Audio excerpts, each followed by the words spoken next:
हर हर महादेव। दोस्तों, क्या आप जानते हैं कि एक बार भगवान शिव ने देवताओं और दैत्यों के भयंकर युद्ध के बीच दैत्य गुरु शुक्राचार्य को जिंदा निगल लिया था। और क्या आप जानते हैं कि पेट के अंदर जाने के बाद भी शुक्राचार्य सुरक्षित कैसे रहे?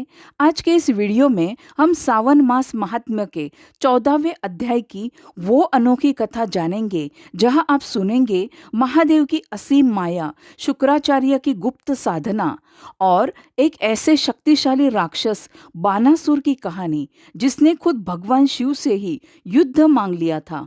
वीडियो को अंत तक जरूर देखिएगा, क्योंकि आज आपको हमारे सनातन धर्म के उस इतिहास का पता चलेगा जिसे सुनकर आपके रोंगटे खड़े हो जाएंगे। कथा की शुरुआत होती है महाभारत के रचयिता महर्षि व्यास और सनत कुमार जी के संवाद से। व्यास जी पूछते हैं कि हे मुनि, उस भयंकर युद्ध में त्रिपुरारी शिव जी ने शुक्राचार्य को क्यों निगला और शिव जी के पेट की जठराग्नि उन्हें जला क्यों नहीं पाई? सनत कुमार जी कहते हैं, व्यास जी, जब महादेव के वीरगणों ने युद्ध में असुरों को गाजर मूली की तरह काटना शुरू किया, तब असुर राज अंधक घबराकर दैत्य गुरु शुक्राचार्य की शरण में गया। उसने रोते हुए प्रार्थना की, गुरुदेव, हमारी सेना खत्म हो रही है।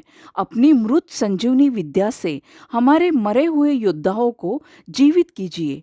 शुक्राचार्य ने अपने शरणागत की रक्षा को अपना धर्म समझा।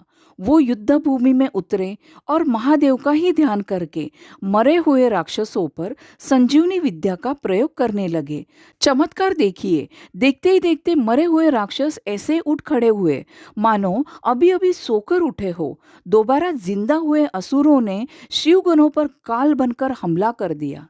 जब शिवगणों ने देखा कि पासा पलट रहा है, तो उन्होंने महादेव को यह संदेश पहुंचाया। शिवजी ने मुस्कुराते हुए अपने परम भक्त नंदी से कहा, नंदी, जाओ और दैत्यों के बीच से शुक्राचार्य को ऐसे उठा लाओ जैसे बाज एक छोटे से पक्षी को उठा ले जाता है।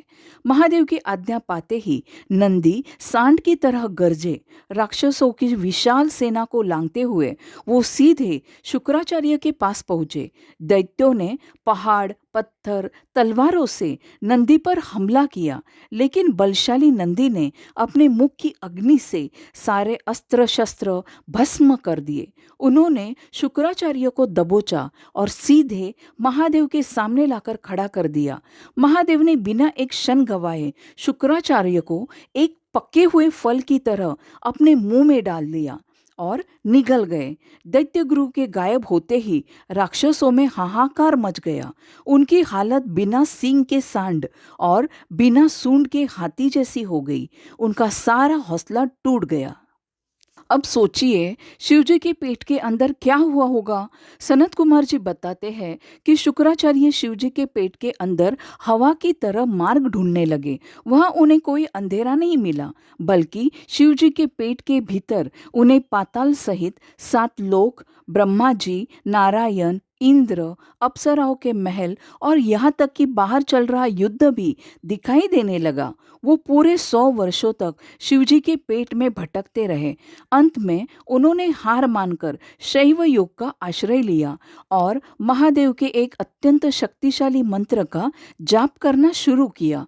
दोस्तों, यह मंत्र इतना चमत्कारी है कि कलयुग में जो भी इसे सुन लेता है वो भवसागर से पार हो जाता है। इस घोर स्तुति से प्रसन्न होकर महादेव ने उन्हें अपने लिंग मार्ग से बाहर निकाला। चूंकि वो वीर्य यानी शुक्र की तरह बाहर आए थे, इसलिए महादेव ने मुस्कुराकर कहा, हे भृगुनंदन, आज से तुम शुक्र कहलाओगे और तुम मेरे पुत्र हो गए। माता पार्वती ने भी उन्हें पुत्र रूप में अपना लिया। इसके बाद 3000 वर्षों तक त्रिशूल पर लटके हुए असुरराज अंधक ने शिवजी के 108 नामों का जाप किया। महादेव ने प्रसन्न होकर उसे नीचे उतारा, दिव्य अमृत से नहलाया और उसे अपने गणों का अध्यक्ष, गणाध्यक्ष बना दिया। अंधक का सारा अहंकार और काम वासना नष्ट हो गई, लेकिन शुक्राचार्य को ये मृत संजीवनी विद्या मिली कैसे थी? इसके लिए उन्होंने काशी वाराणसी में शिवलिंग की स्थापना की थी, जिसे आज शुक्रेश शिवलिंग कहा जाता है। उन्होंने 5000 वर्षों तक अमलतास, कनेर, चमेली और बिल्व पत्रों से शिव जी की घोर पूजा की, धुएं का पान किया। तब महादेव ने प्रकट होकर उन्हें ब्रह्मांड की सबसे गुप्त विद्या मृत संजीवनी दी और उन्हें आसमान में सबसे चमकता हुआ शुक्र तारा बना दिया। अब कथा में एंट्री होती है महान विष्णु भक्त प्रहलाद के परपोते और राजा बलि के पुत्र बानासुर की। बानासुर परम शिव भक्त था, लेकिन शक्तिशाली भी बहुत था। उसने अपनी 1000 भुजाओं से ताली बजाकर महादेव को प्रसन्न करने के लिए तांडव नृत्य किया। भोलेनाथ प्रसन्न हुए और बोले, वर मांगो।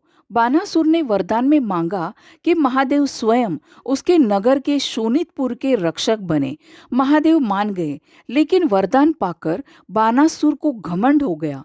एक दिन वो शिवजी से जाकर बोला, प्रभु, आपने जो मुझे 1000 हाथ दिए हैं, ये अब मुझे बोझ लग रहे हैं। इस दुनिया में मेरे टक्कर का कोई योद्धा ही नहीं है। मेरी भुजाओं में युद्ध करने की खुजली हो रही है। मुझे कोई ढंग का दुश्मन बताइए। यह सुनकर दयालु महादेव को भी क्रोध आ गया। उन्होंने अट्टहास करते हुए कहा, मूर्ख अभिमानी, तेरा घमंड जल्द ही चूर होगा। जब तेरे महल पर लगा मयूर ध्वज बिना हवा के अपने आप गिर जाएगा, तब समझ लेना कि तेरे काल का समय आ गया है। तेरा युद्ध मेरे ही समान बलवान योद्धा से होगा। कुछ समय बाद महादेव की प्रेरणा से वो समय आ गया। बानासुर की बेटी उषा को सपने में एक बेहद सुंदर राजकुमार दिखाई दिया, जिससे उसे प्रेम हो गया। जब वो जागी तो तड़पने लगी। उसकी सखी चित्रलेखा, जो कि एक महान योगिनी थी, उसने उषा के दिल का हाल जाना। चित्रलेखा ने उषा के सामने देवी देवताओं और मनुष्य के चित्र बनाने शुरू किए, ताकि वो उस राजकुमार को पहचान सके। जैसे ही चित्रलेखा ने भगवान श्री कृष्ण के पौत्र पोते अनिरुद्ध का चित्र बनाया, उषा शर्मा गई और बोली, यही है वो चोर जिसने मेरा दिल चुराया है।